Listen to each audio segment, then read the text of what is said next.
Airport पर टकराने के बाद दोनों एक बार फिर से अजनबियों की तरह प्लेन की तरफ बढ़ चुके थे। दोनों ही अपने अपने मन में एक दूसरे के लिए एक इमेज बना चुके थे। सोनम के लिए वो एक अकड़ू, एरोगेंट और सड़ू था, जिसे ये तक नहीं पता था कि लड़कियों से कैसे बात की जाती है। वहीं अमित सोच रहा था कि ये लड़कियां भी ना पता नहीं क्यों इतने लंबे बाल रखती हैं जब उन्हें ठीक से संभालना भी नहीं आता है। Such a careless and crazy girl. दोनों अपनी अपनी निर्धारित सीट पर जाकर बैठ गए थे। गनीमत थी कि दोनों की सीटें थोड़ी दूर दूर थी, वरना रास्ते भर में एक दूसरे को और भी अच्छी तरह से आंकते हुए जाते। इधर दिल्ली में रघुवंशीज विला। अखिलेश जी अमित को एयरपोर्ट छोड़कर वापस आ चुके थे। घर की महिलाएं शायद उनके वापस आने का भी इंतजार कर रही थी। अब बताइए जल्दी से कि आप किस खुशी की बात कर रहे थे कल अवनी की सगाई की पार्टी में? कविता जी ने उनके सोफे पर बैठते ही बोला। अरे डुग्गू की माँ, बताता हूँ पहले, बड़ी सांस तो लेने दीजिए मुझे। पता नहीं है आपको कि कितना बड़ा काम करके आ रहा हूँ मैं।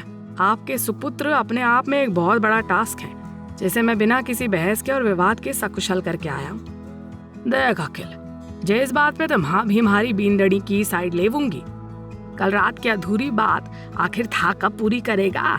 दादी ने भी अपना आसन अखिलेश जी के सामने ही लगा लिया था। अरे पहले कोई इस बेचारे पा को एक कप चाय तो पिला दे, अखिलेश जी ने बेचारगी के साथ कहा। ये लीजिए पा, आपके लिए गर्मा गर्म अदरक वाली कड़क चाय, प्रिया ने अखिलेश जी के हाथों में चाय का कप थमाते हुए कहा। अखिलेश जी ने खुश होकर चाय का एक घूंट भरा और कहा कि आज सच में चाय पीने का मजा आ रहा है। अब तो आपको चाय भी मिल गई, अब तो बता दीजिए। कविता जी से अब शायद सब्र नहीं हो रहा था। अखिलेश जी ने अपनी चाय इत्मीनान से खत्म की और सबकी तरफ मुस्कुराते हुए देखने लगे। ए भैया एक्सप्रेशन कौन सी खुशी में दे रहा है? दादी का मुंह बन गया था अखिलेश जी को हंसते हुए देखकर। माँ, कविता जी, प्रिया, मैंने डुग्गू के लिए एक लड़की पसंद की है। अखिलेश जी कुछ इस तरह बोले कि जैसे कोई बहुत बड़ा तीर मार लिया था। हैं? सब चौंक गए थे अखिलेश जी की बात सुनकर। क्या हुआ भाई, तुम सब ऐसे एक्सप्रेशंस क्यों दे रहे हो जैसे कि मैंने कोई अनोखी बात कह दी हो? अखिलेश जी सोफे पर पैर मोड़कर बैठ गए। अरे मतलब कब, कैसे, कहाँ और क्यों? कविता जी को बहुत बेचैनी हो रही थी कि अगर डुग्गू के पा ने ये रिश्ता सच में तय कर दिया हो तो। और अकेले कविता जी को ही नहीं बल्कि दादी को और कुछ हद तक प्रिया को भी ये सुनकर थोड़ी सी परेशानी महसूस हो रही थी। प्रिया तो ये अच्छी तरह से जानती थी कि चाहे पा या फिर चाहे माँ, दोनों के ही पसंद किए गए रिश्तों का कुछ भी नहीं हो सकता है जब तक कि भाई उसमें इंटरेस्ट ना दिखाएं। और फिलहाल आज की डेट में तो ये दूर की कौड़ी लग रही थी।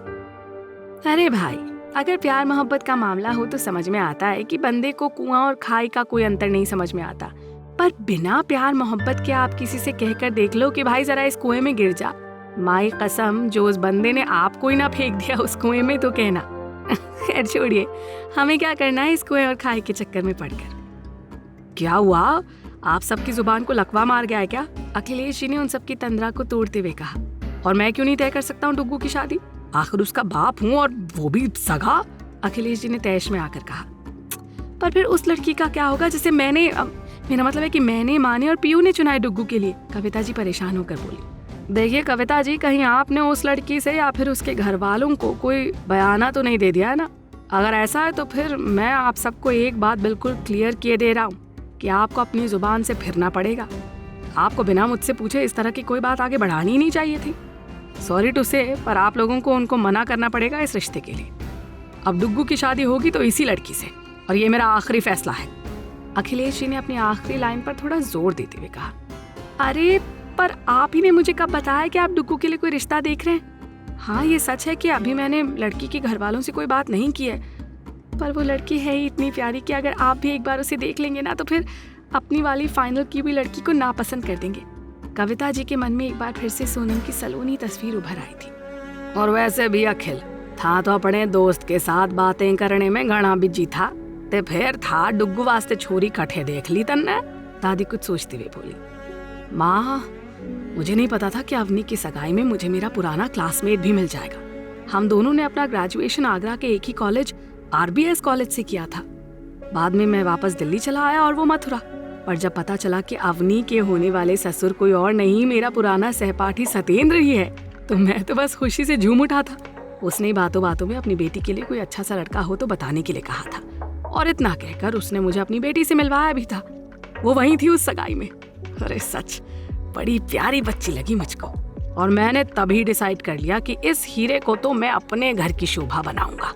मैंने सत्येंद्र से जब अपने मन की बात कही तो पहले तो वो थोड़ा झिझका, पर जब मैंने कुर्सी पर एक और बैठे डुग्गू की तरफ इशारा किया और उन्होंने भी जब अपने डुग्गू को मन भर कर देख लिया तो फौरन हाँ कर दी। तुम सबको दिखाने के लिए मैंने लड़की की फोटो अपने फोन में सेव कर ली थी। अरे पर जिस लड़की को हम सब ने पसंद किया था, मुझे पूरा विश्वास है कि वो लड़की आपकी पसंद से भी ज्यादा अच्छी होगी। कविता जी ने अपनी बात पर जोर देते हुए कहा। अरे एक मिनट, प्रिया एकदम से बोलने लगी। वो बहुत देर से अपनी माँ और पा की बातें बहुत ध्यान से सुन रही थी और सुनते सुनते ही कुछ सोचने लगी थी। आप दोनों ने ही भाई के लिए लड़की अवनी की सगाई में ही देखी है और पसंद किए है ना? प्रिया किसी स्कूल टीचर की तरह अखिलेश जी और कविता जी से सवाल कर रही थी। हाँ, पर इसका क्या मतलब है? अखिलेश जी और कविता जी लगभग एक ही साथ बोल पड़े। और क्या यही वो लड़की है? प्रिया ने अपनी फोन की गैलरी को ओपन करके एक फोटो को क्लिक किया और उसे थोड़ा सा जूम करके पहले अखिलेश जी की तरफ फोन की स्क्रीन घुमा दी। अरे हाँ, यही तो है वो। अखिलेश जी खुशी से चीख पड़े थे। कविता जी हैरानी से कभी प्रिया की तरफ देख रही थी तो कभी अखिलेश जी की तरफ, और मन में सोचती जा रही थी कि ये लड़की भी ना मेरे प्लान को बर्बाद करके ही मानेगी। तभी प्रिया ने अपनी फोन की स्क्रीन को कविता जी की तरफ घुमा दिया और कहा कि माँ, इसी को आपने भाई के लिए पसंद किया है ना? कविता जी का मुंह हैरानी से खुला रह गया। तूने पा को भी यही तस्वीर दिखाई है क्या? कविता जी ने अविश्वास से पूछा। हाँ माँ, अब बताइए। प्रिया के होठों पर शरारती मुस्कान तैर रही थी। माफ कीजिए, पर मैं अभी सोनम की शादी करने में कतई इंटरेस्टेड नहीं हूँ। सोनम के लिए उसका माँ और बाप मैं ही हूँ। इससे पहले कि मैं आप सबकी शान में और कसीदे पढ़ूं, आप यहाँ से जा सकते हैं। कुकू FM हिंदी चैनल को सब्सक्राइब करना ना भूलें और बेल आइकन प्रेस करके अगले एपिसोड की नोटिफिकेशन पाएं।